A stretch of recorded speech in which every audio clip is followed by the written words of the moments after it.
Baik. Bismillahirrahmanirrahim. Assalamualaikum warahmatullahi wabarakatuh. Waalaikumsalam warahmatullahi wabarakatuh. Waalaikumsalam warahmatullahi wabarakatuh. Baik. Waalaikumsalam. Ya. Baik, selamat siang. Pada mata kuliah hari ini ya, mata kuliah tentang psikologi perkembangan yang akan saya bahas materi mengenai dewasa madya. Ya, sebelumnya saya akan menjelaskan mengenai RPS ya, RPS dari psikologi perkembangan. Seperti pada mata kuliah umumnya, minggu perkuliahan kita itu ada 14 kali pertemuan ditambah dengan 2 kali pertemuan untuk UTS dan UAS ya. 14 kali pertemuan itu 10 kali pertemuan, kemudian 10 hari pertemuan sebelum UTS, kemudian UTS di minggu ke-11, di minggu selanjutnya sampai dengan minggu ke-14 setelah perkuliahan setelah UTS, kemudian di minggu ke-16 adalah UAS gitu ya. Nah, di sini saya jelaskan RPS-nya ya. Ada mata kuliahnya adalah psikologi perkembangan dengan kodenya SKS-nya adalah 3 SKS. Ada di semester genap ya. Kemudian waktu perkuliahannya 16 minggu ini, kemudian sebagai penanggung jawabnya ada Ibu Ira gitu ya. Kemudian yang perlu teman-teman ketahui, adapun deskripsi dari mata kuliah ini adalah bertujuan supaya mahasiswa memiliki pemahaman tentang teori, implementasi tentang tahapan perkembangan manusia dimulai dari tahapan remaja sampai dewasa akhir hingga tahapan kematian. Kemudian mata kuliah ini membahas tentang konsep perkembangan fisik, kognitif, psikososial pada setiap tahapan perkembangannya. Pembelajaran dilaksanakan dengan pendekatan student center. Di antaranya akan dilakukan penugasan, case method, project based learning, penilaian dilakukan melalui ujian tulis, penilaian tugas atau produk dan penilaian kerja ya. Nah, saat ini pembelajaran masih dilakukan secara online. Adapun CPL ya, capaian pembelajaran siswanya itu yang diharapkan adalah mahasiswa ada perubahan dalam sikap, keterampilan umum, dan pengetahuan, gitu ya. Nah, dari 14 kali pertemuan tadi, ada CPMK yang membahas tentang remaja, perkembangan moral, kognitif, dewasa awal, dewasa akhir, dan seterusnya gitu ya. Nah, pada hari ini yang akan saya bahas adalah pembahasan materi pada materi yang keempat ya, tentang perkembangan tentang dewasa madya ya. Nah, ini CPMK-nya adalah remaja ya, capaian pembelajaran mata kuliah secara khususnya. Kemudian sub CPMK itu adalah apa yang menjadi skill ya, yang seharusnya skill yang harus kalian ketahui gitu ya. Pemahaman kalian dari dewasa madya itu apa saja yang harusnya kalian ketahui mengenai perkembangan psikososial, perkembangan identitasnya, psychological well-being, memahami jalinan hubungan pada masa madya, dewasa madya ini kayak gitu ya. Kemudian memahami dan membesarkan anak dan sebagainya. Nah, ini sub CPMK-nya. Kemudian kegiatannya pendekatan student center learning, metode atau pendekatannya ceramah, tanya jawab, diskusi ya, seperti tadi yang sudah saya sampaikan juga. Baik. Nah, untuk kriteria kelulusan dari mata kuliah ini ada beberapa penilaian gitu ya, dengan nilai dari A sampai dengan E gitu ya. Kalau dari C min sampai dengan E itu tandanya keterangannya adalah dia belum lulus gitu ya. Artinya memang harus diulang. Kemudian bobot penilaiannya dari tugas 1, tugas 2, tugas 3 dan 4 ada case based learning gitu ya. Kemudian UTS dan UAS. Nah, ini ada bobot masing-masing dari 5%, 10% sampai dengan 50%. Oke, baik. Selanjutnya saya akan jelaskan terkait dengan perkembangan psikologi sosial dewasa madya. Kehidupan di masa dewasa madya, ya. Jadi ilmuwan psikologi perkembangan melihat perkembangan psikososial setengah baya itu secara objektif dan secara subjektif, ya, secara aktif membangun kehidupan mereka. Artinya ada kehidupan yang memang dilihat secara real gitu ya, secara objektif dan tidak objektif mengenai kehidupannya gitu ya. Kemudian dalam kehidupan ini kita harus bisa melihat perubahan secara kontinuitas ya, perubahan yang bisa kita ukur gitu ya, bisa kita ukur, kemudian dilihat konteksnya secara menyeluruh ya, ada kohornya secara gender, etnis, budaya, status sosial ekonomi. Kemudian dilihat juga perubahan di usia dewasa madya. Beragam pendekatan teoritis, beberapa teori berpendapat bahwa kepribadian pada dasar dibentuk oleh usia paruh baya ya atau dewasa madya. Ada konsensus yang berkembang bahwa perkembangan usia paruh baya itu menunjukkan perubahan serta stabilitas.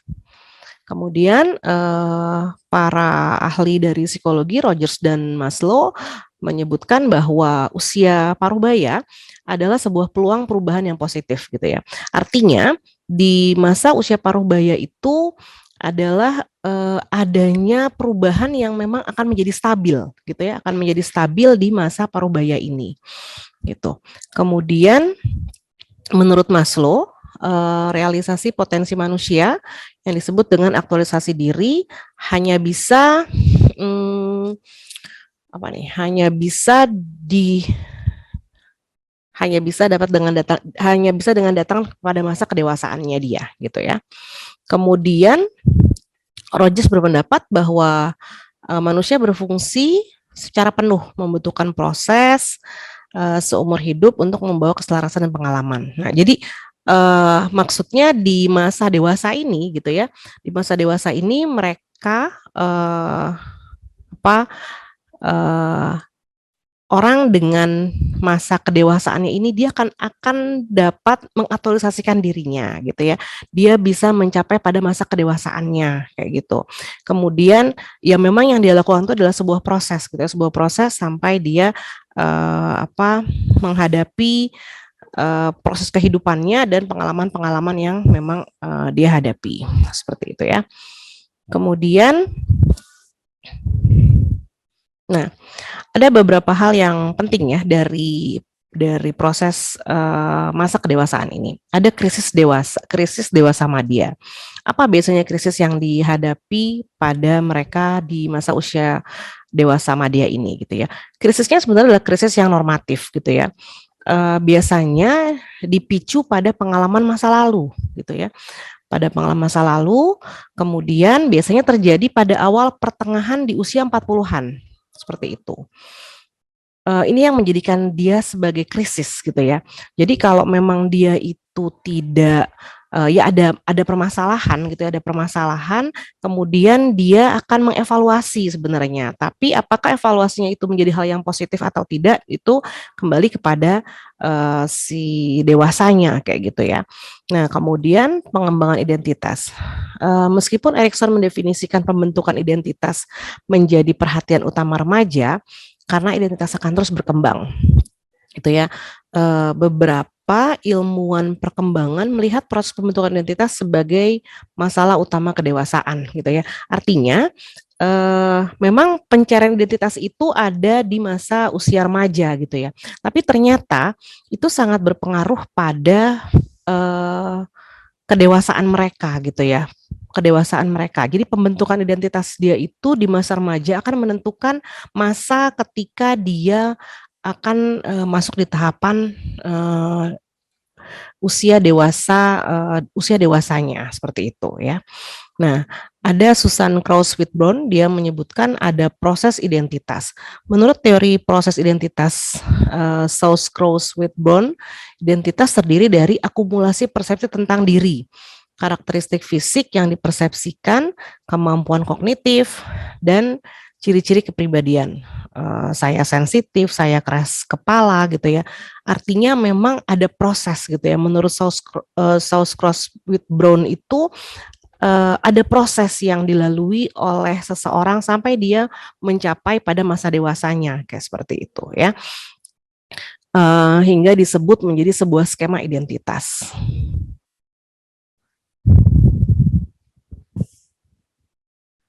Nah, selanjutnya di sini eh, ada yang disebut dengan krisis identitas dan peran gender gitu ya.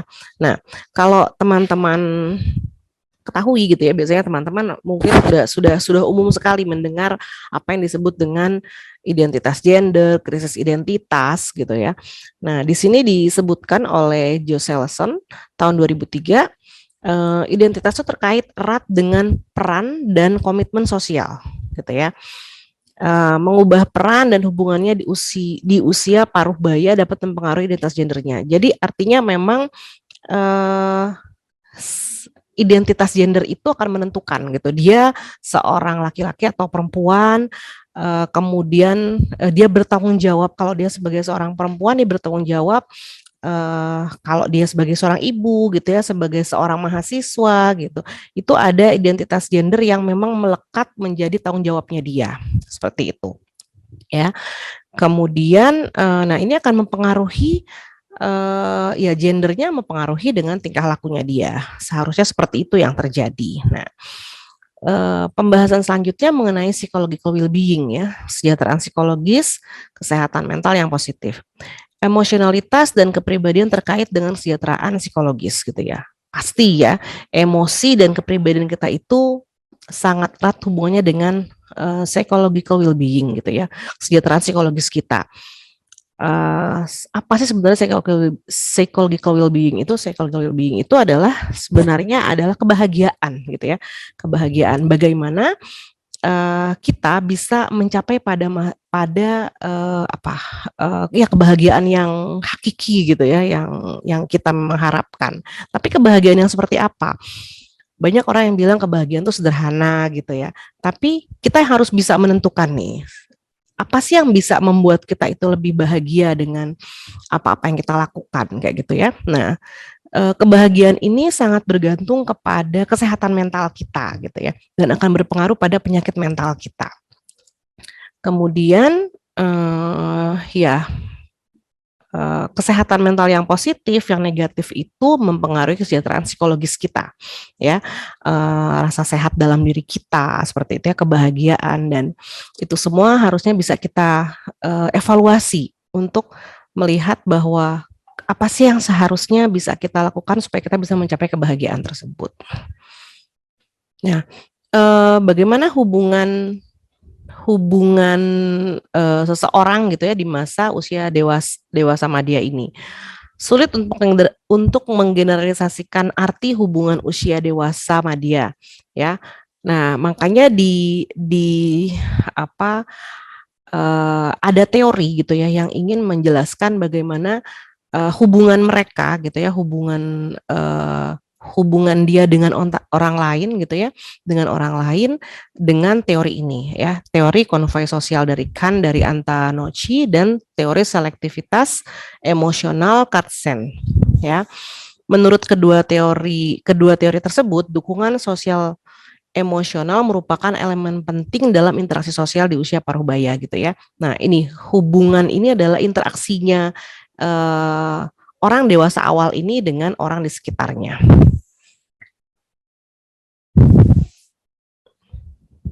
Teman-teman, kalau ada yang mau ditanyakan langsung silahkan ya.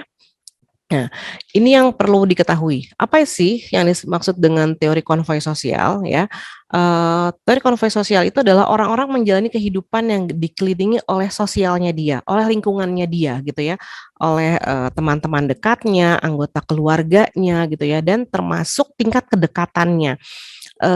Pasti ke tingkat kedekatan saya dengan Anda gitu ya, dengan teman-teman, atau saya dengan orang tua saya, itu pasti hal yang berbeda gitu ya, seperti itu. Kemudian dengan siapa mereka dapat mengandalkan bantuan, kesejahteraan, dukungan sosialnya gitu ya. Kemudian pada siapa dia akan menawarkan perhatiannya, dukungannya, perawatannya, artinya dia ingin diperhatikan oleh siapa gitu ya, itu juga jadi hal yang berbeda pada setiap orang. Nah, kemudian teori selektivitas sosial, perspektif tentang bagaimana orang memilih dengan siapa mereka akan menghabiskan waktunya. ada selektivitas sosial di sana gitu ya. Saya akan menghabiskan waktu saya dengan siapa nantinya, dengan teman yang seperti apa, dengan pasangan saya yang seperti apa, seperti itu. Itu juga dijelaskan. Yang terkait dengan si perkembangan atau tahapan perkembangan yang akan dilalui oleh orang dewasa tadi, gitu ya. Menurut Karsten, interaksi sosial itu memiliki 3 tujuan sebagai sebuah informasi gitu ya, sebagai sumber informasi, kemudian dapat membantu orang mengembangkan dan mempertahankan diri, kemudian bisa menjadi sumber kesenangan dan kenyamanan ya, atau kesejahteraan emosionalnya. Jadi artinya hubungan tadi yang diperlukan oleh orang dewasa, interaksinya dia dengan orang lain gitu ya, buat dia adalah sebagai sumber informasi orang yang menjadi teman dekatnya tadi gitu ya, orang-orang yang menjadi orang terdekat dari dia gitu ya. Nah, dia juga merasa bahwa orang tersebut itu bisa menjadi sumber kesenangan buat dia, kenyamanan buat dia gitu ya. Kemudian dia bisa mampu mengembangkan dirinya bersama teman dekatnya tadi gitu ya. Ini siapapun pengertian dari teman dekat, bisa orang-orang yang memang terdekat dari lingkungan dia atau memang orang yang sudah bisa dia anggap ya dia sudah biasanya orang dewasa mereka dengan dewasa madya itu sudah mampu menjalin hubungan dengan orang lain gitu ya, punya hubungan dekat dengan orang lain. Nah, itu bisa jadi itu adalah sumber kesenangan juga buat dia gitu ya. Nah, ternyata ini ada beberapa permasalahan yang dihadapi oleh mereka di usia dewasa awal tadi ya, dewasa madya tadi gitu ya. Sebenarnya ini bukan hanya terjadi, penelitiannya adalah penelitian dari luar gitu ya. Tapi ini bisa kita lihat juga bahwa ini ternyata memang terjadi juga di negara kita gitu ya, di lingkungan kita. Nah, hubungan konsensual di sini adalah mereka yang tadi saya sampaikan bahwa ada ketika mereka sudah memasuki usia dewasa, dia ada keinginan untuk bisa menjalin hubungan dengan orang lain gitu ya. Nah, tapi ternyata hal itu bisa menjadi hal yang positif atau negatif gitu ya. Mereka bisa jadi melakukan penyimpangan gitu ya. Ada homoseksual, hidup bersama tapi mereka tidak menikah gitu ya. Atau memang mereka yang menikah sesuai dengan norma-norma gitu ya. Ada juga yang dia hanya melakukan pertemanan saja gitu ya. Dia melibatkan orang lain saja gitu ya. Nah, pembahasan mengenai pernikahan gitu ya, itu berbeda saat ini, dulu dan sekarang gitu ya. Sebenarnya ketika harapan hidup lebih pendek, pasangan tetap bersama selama 25, 30 tahun, 40 tahun. Maksudnya, jadi ketika mereka yang memang memutuskan untuk menikah gitu ya, tapi mereka sebenarnya ketika mereka sudah mempunyai usia pernikahan 25 tahun, 30 tahun, 40 tahun, mereka sebenarnya merasa bahwa ada ya penelitiannya bahwa mereka merasa mereka tuh cukup bahagia dengan pernikahan mereka gitu ya. Tapi ada juga yang merasa bahwa mereka ada tekanan tersendiri ya dengan pernikahannya mereka seperti itu ya. Tapi ada pola yang paling umum ya. Pola yang paling umum adalah mereka yang sudah menikah seringkali tidak mau merusak hubungannya gitu ya, sampai pada akhirnya buat mereka adalah hanya kematian yang bisa memisahkan seperti itu ya. Seperti itu. Sebetulnya itu adalah hal yang positif gitu ya, karena memang penelitiannya bahwa mereka yang menikah itu lebih bahagia dibandingkan mereka yang tidak menikah seperti itu ya. Nah, kemudian ini sebenarnya adalah penelitian di luar kohabitasi, hidup bersama. Meskipun hidup bersama telah meningkat pesat di Amerika Serikat, hanya setengah dari umumnya usia paruh baya, mereka adalah usia dewasa muda gitu ya. Kemudian ada generasi baby boomers ya, baby boomers ini ya, halnya terjadi umum pada sejumlah orang gitu ya, di usia 50 tahun, 50 tahun. Mereka laki-laki yang tinggal bersama itu bukan mereka tinggal bersama tuh ternyata juga mereka tuh mengalami depresi gitu. Jadi kalaupun mereka merasa bahwa buat mereka dengan homoseksual gitu ya, mereka hidup bersama dengan laki-laki itu akan lebih membuat mereka bahagia gitu ya.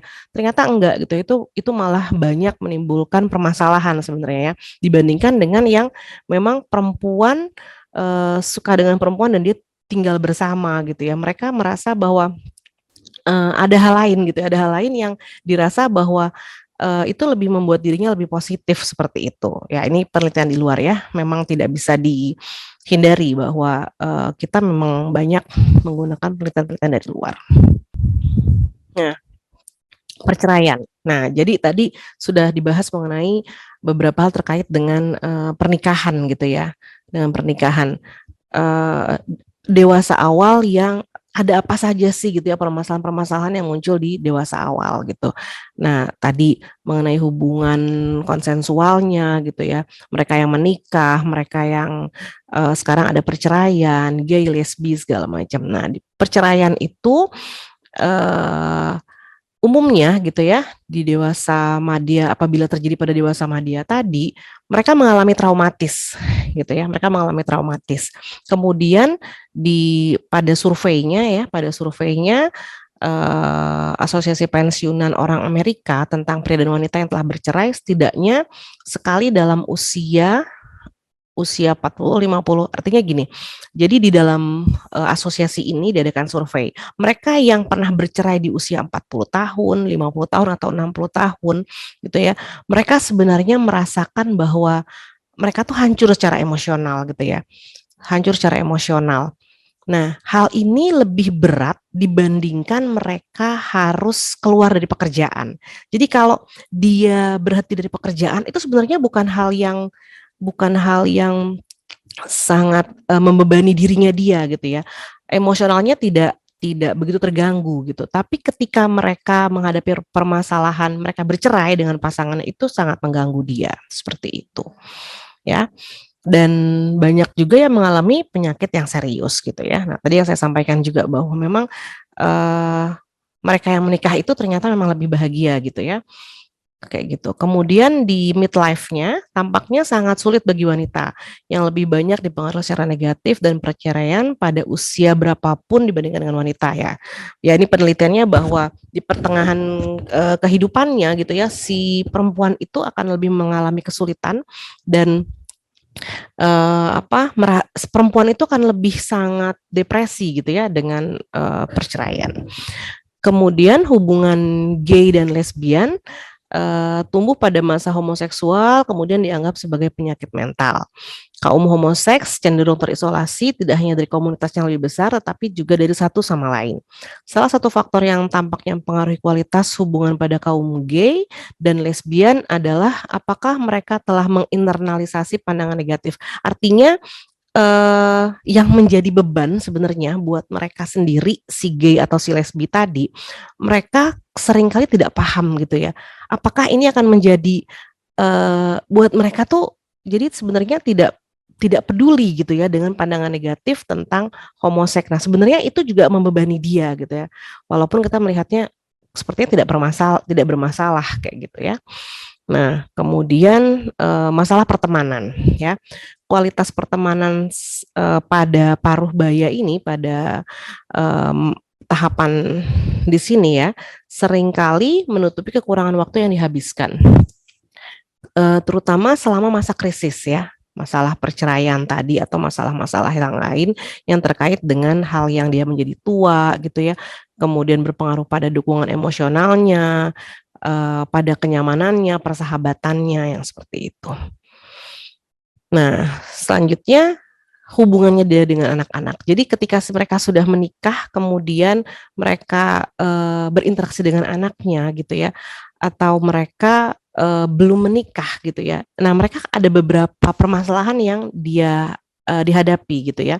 Jadi anak remaja gitu ya yang menjadi anaknya dia gitu ya. Jadi orang tua kalian misalnya ya, orang tua kalian itu mulai merasakan adanya krisis emosional gitu ya, krisis emosional. Nah, kemudian orang tua harusnya gitu ya bisa mengatasi setiap perubahan fisik, emosional dan sosial yang hebat dari si remaja gitu ya. Sebenarnya seperti itu, tapi seringkali eh, orang tua itu menunjukkan idealisnya gitu ya, idealisnya apa hal yang buat dia ideal gitu ya, layaknya remaja yang ideal itu yang dia tampakkan. Padahal sebenarnya kita harus bisa memahami bagaimana fisik emosionalnya secara apa ya, secara individu gitu ya pada remaja tersebut. Nah, kemudian ada yang disebut dengan istilah sarang kosong ya, sarang kosong. Artinya eh, orang tua itu kan mengalami masa transisi ketika dia yang tadinya merasa bahwa dia adalah orang yang sangat kuat, bisa memberikan banyak perhatian kepada anaknya, bisa memberikan apa ya segala sesuatunya secara ekonomi, secara finansial, secara psikologis gitu ya, apapun lah ya gitu. Nah, tapi pada tahapannya anaknya itu akan melewati masa tahapan perkembangan selanjutnya, dia akan menikah, meninggalkan rumah gitu ya. Nah, ketika meninggalkan rumah, dia akan merasa bahwa anaknya yang dulu menjadi anaknya, dia masih kecil dan terus bisa dia sayangi, ternyata harus meninggalkan dia gitu ya. Itu jadi hal yang berat buat orang dengan masa dewasa ini gitu ya. Kemudian orang tua mengasuh anak yang sudah dewasa. Orang tua paruh baya cenderung tetap terlibat dengan anak-anaknya mereka supaya mereka bisa mengurus gitu ya.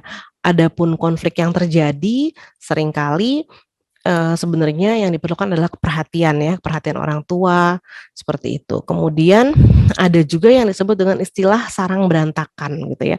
Apa yang terjadi jika sarangnya tidak kosong gitu ya? Artinya ya kalau eh, adapun anaknya tidak menikah juga kan jadi permasalahan buat orang tuanya juga gitu ya.